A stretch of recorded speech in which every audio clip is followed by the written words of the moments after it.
O ministro André Mendonça, no seu voto na questão das plataformas digitais, deu aquilo que também é a minha opinião, um voto absolutamente coerente com aquilo que representa o papel do Poder Judiciário.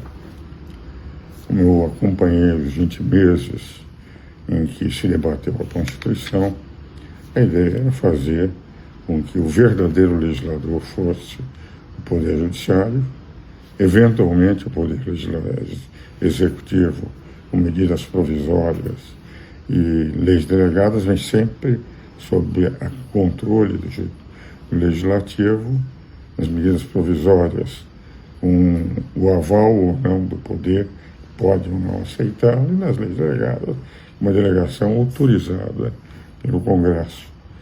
E ele diz que a função de legislar é do Poder Legislativo, que a Constituição declara que os abusos têm que ser punidos quando há na comunicação social, e isso tem que ser punido através do Poder Judiciário, mas não o Poder Judiciário punir previamente. Ele não falou em punir previamente, mas disse que não cabe às plataformas serem as julgadoras dos conteúdos. Quem é responsável pelo conteúdo é quem está utilizando as plataformas. Se fez um abuso, o abuso tem que ser, evidentemente, condenado, julgado pelo Poder Judiciário.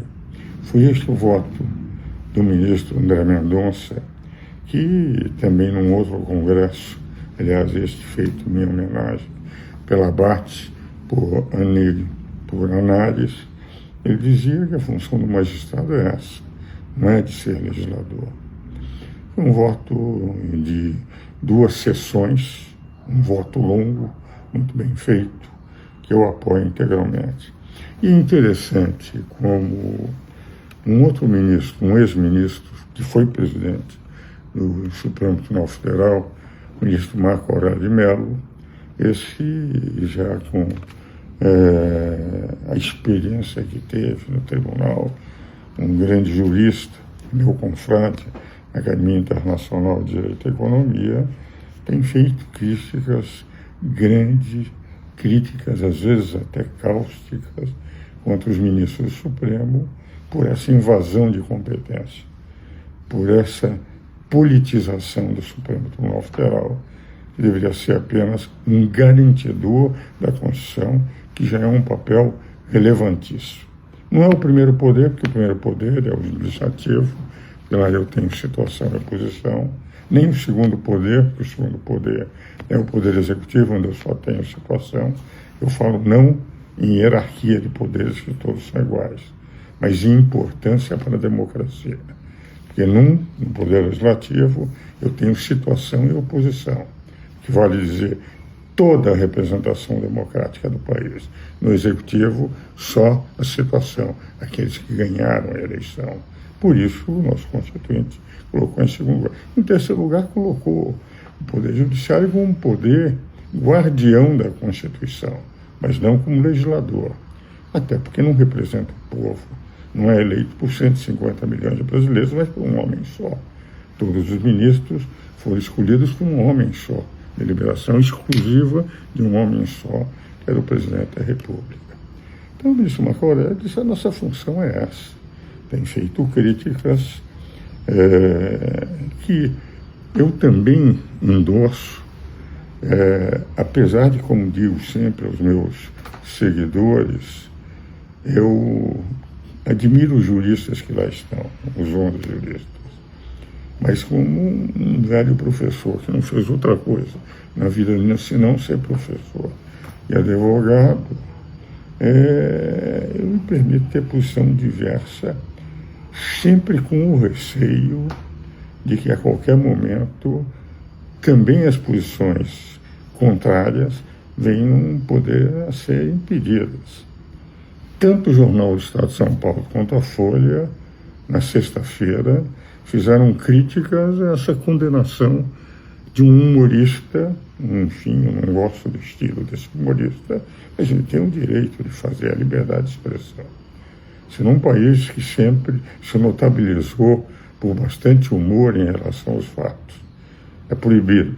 Se quando se faz numa democracia isso é normal, quando aqueles que não estão concordando, os que exercem poder de criticá-los, quem criticar corre o risco de ser preso. Quer dizer, é evidente que nós corremos riscos, e quando o conceito de democracia já não é mais dado por aqueles que representam o povo, mas por 11 cidadãos colocados na Suprema Corte, com todo o respeito e admiração que tenho pelos juristas que lá estão, eu entendo pessoalmente que a democracia corre risco. E apesar de todos eles estarem defendendo o que eles entendem que é a democracia, o ministro André Mendonça mostrou que a democracia é essa liberdade de expressão, que não pode ser manietada. Então, eu, como professor de província, São Paulo é uma província no cenário político nacional, na medida que nós temos entre 513 deputados, só 70 deputados, apesar de termos mais de 40% do PIB nacional, o que vale dizer um PIB maior do que o da Argentina.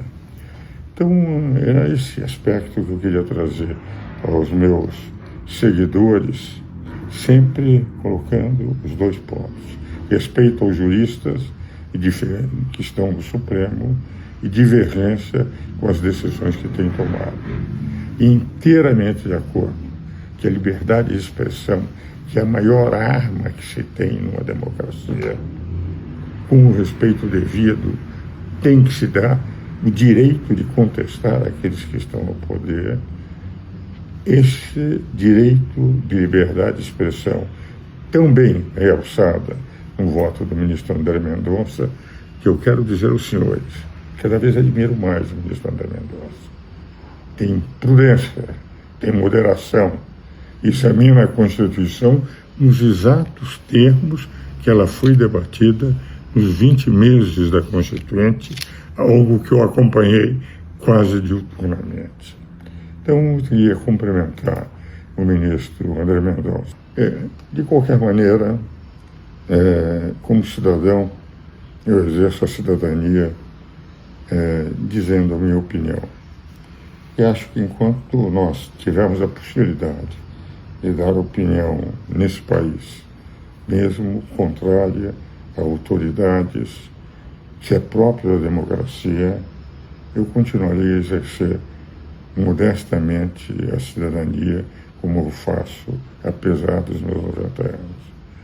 Sempre digo, se todo cidadão exercesse a cidadania dizendo o que pensa do país, para que haja uma ponderação sobre aquilo que seria necessário, eu tenho a impressão que nós talvez tivéssemos um país com maior desenvolvimento, maior liberdade de expressão, um país com maiores possibilidades de fazer justiça social dentro da liberdade de iniciativa.